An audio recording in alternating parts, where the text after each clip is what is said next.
হরে কৃষ্ণ। সামনেই পবিত্র রাধাষ্টমী উৎসব। সেই রাধাষ্টমীতে শ্রীমতী রাধারানীর চরণে একটি কবিতাঞ্জলি উপহার দিতে চলেছি। কবিতাটি ভালো করে শুনবেন এবং অবশ্যই কমেন্ট করে জানাবেন কেমন লাগলো। সন্তানের কামনায় রাজা বৃষভানু করিলেন সুকঠিন তপ, কাত্যায়নীর কৃপায় ক্রতু মুনির কাছে শিখিলেন হরিনাম জপ।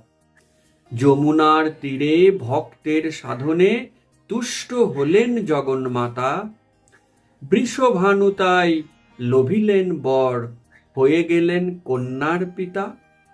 ভাদ্র মাসের শুক্লাষ্টমী তিথিতে ভরিল কীর্তিদার কোলখানি, গোকুলের ঘরে হলেন আবির্ভূতা নারায়ণী শ্রীমতী রাধারানী। সহস্র সূর্যের দীপ্তি আরক্ত বর্ণা, পরাশক্তি তিনি পরমেশ্বরী, তপ্ত কাঞ্চন বর্ণা অতি কমনীয়া, মহাদেবী সর্বাঙ্গ সুন্দরী। যমুনার তীরে গোবর্ধন তলে কত তোমার লীলা বিলাস, কৃষ্ণের সাথে কত হাসি কথা, কেটেছে কত দিন মাস। আয়ানের সাথে বিবাহের ক্ষণে কৃষ্ণ আসিয়া কৌশলে, তব পানি সে করিল গ্রহণ, না বুঝিল এ সকলে।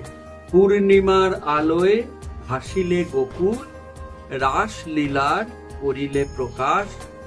কৃষ্ণের সাথে করিয়া নৃত্য, মিটিল গোপীর আশ।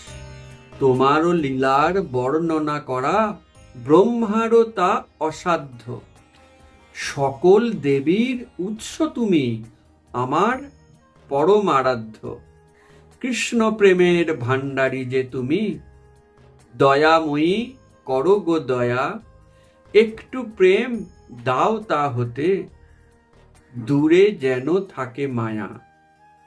হরে কৃষ্ণ। শ্রীমতী রাধারানী কি জয়, শ্রীল প্রভুপাদ কি জয়।